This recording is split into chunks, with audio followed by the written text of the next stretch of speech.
और उसके सामने वही लड़की होती है जो बस स्टॉप पर उसे मिली थी। अचानक उसे सामने देखकर रोहित कहता है, तुम यहाँ? हाँ, मेरा नाम तनीषा है। मैं रेवती की बड़ी बहन की दोस्त हूँ। तुम भी यहीं आ रहे थे? मुझे पहले पता ही नहीं था। हाँ, मुझे भी कहाँ पता था कि आपको यहाँ आना है, वरना मैं ही आपको अपने साथ ले आता। अच्छा, कोई बात नहीं, चलो अंदर आओ। रोहित कमरे के अंदर घुसने ही वाला था कि इससे पहले रेवती कहती है, अरे रोहित, क्या बोल रहे हो तुम? अंदर आ जाओ, ठंड लग जाएगी तुम्हें।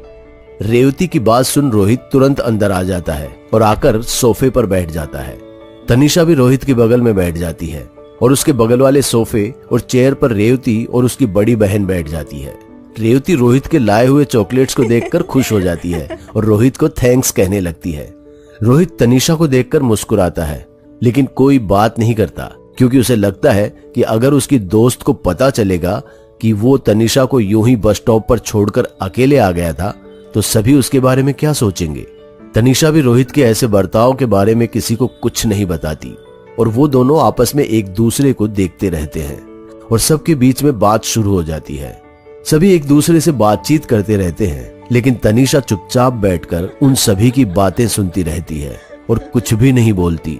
रोहित भी सबके सामने उसे टोकने से हिचकिचाता है कि अगर वो तनीषा से बात करेगा तो न जाने उसके दोस्त और दोस्त की दीदी उसके बारे में क्या सोचेंगे। रोहित इतना ज्यादा सोच लेता है कि वो तनीषा से कुछ कह ही नहीं पाता। लेकिन जैसे ही रेवती और उसकी बहन किसी काम के लिए अंदर जाती है तो रोहित अपने गले को साफ करते हुए तनीषा से पूछता है, फिर कुछ कहता है और वो भी उसका जवाब देती है। लेकिन उनके वापस आते ही फिर वो दोनों शांत हो जाते हैं। ये बातचीत का सिलसिला चलता रहता है और फिर सभी खाना खाकर सोने के लिए चले जाते हैं। रात के लगभग 2 बजने को थे। रेवती और उसकी बहन के पीछे पीछे तनीषा भी अपने कमरे में सोने चली जाती है, लेकिन उससे पहले तनीषा सभी की नजरों से छिपकर उसे एक प्यारा सा हग देती है और रोहित उसमें ऐसा खोता है कि उसकी आंखों में नींद ही नहीं आती। उसके लिए तो नींद मानो उड़ सी गई थी। उसकी आंखों के सामने बार बार तनीषा की वही मुस्कान आ रही थी, जिसके बारे में सोचकर वो मन ही मन गुदगुदाया जा रहा था। रात के तकरीबन 2:30 बज रहे होंगे। रोहित को अभी नींद नहीं आ रही थी। उसका गला सूखने लगता है। वो पानी पीने के लिए अपने कमरे से निकलकर हॉल की तरफ बढ़ता है। कमरे के दरवाजे से लेकर हॉल तक घर की सारी लाइट्स बंद थी, जिसकी वजह से वहां कुछ भी दिखाई नहीं दे रहा था। रोहित अपने मोबाइल की डिस्प्ले लाइट से हॉल तक पहुंचता है और वहां जाकर लाइट्स की स्विच ऑन करता है और जैसे ही पीछे मुड़ता है उसके पीछे तनीषा खड़ी होती है, जिसे देखकर रोहित कांप जाता है। लेकिन जैसे ही वो देखता है कि तनीषा है तो फिर अपने डर पर काबू पाने की कोशिश करता है और ऐसे दिखाता है जैसे कि उसे कुछ हुआ ही नहीं। लेकिन तनीषा का बर्ताव अब बदला बदला सा लग रहा था। वो पहले से काफी शांत लग रही थी। उसके बाल चेहरे से आगे थे। रोहित मुस्कुराते हुए उसके वहां अचानक से आने की बात को इग्नोर करता है और पानी की तरफ बढ़ जाता है।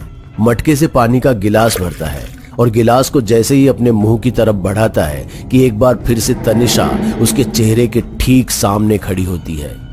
अचानक यूं तनीषा को इतना करीब देख उसके हाथ से गिलास छूट जाता है और वो पूछता है, क्या हुआ तनीषा, तुम अचानक यहाँ कैसे? तनीषा रोहित की बातों का कोई जवाब नहीं देती। रोहित दोबारा उससे पूछता है, तुम ठीक तो हो ना? ऐसे भूत की तरह क्यों खड़ी हो?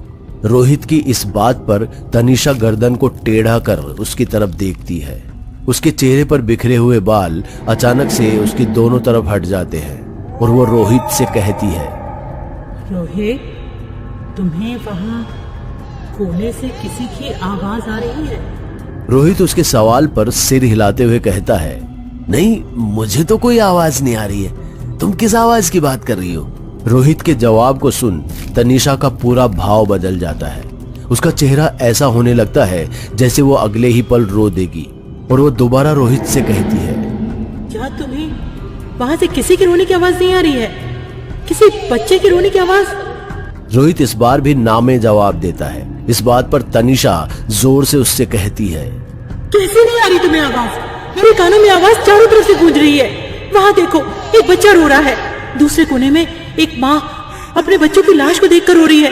मेरे सामने तो देखो, ये कौन है? सफेद साड़ी में ये विधवा कौन है? और ये मेरी तरफ क्यों बढ़ रही है?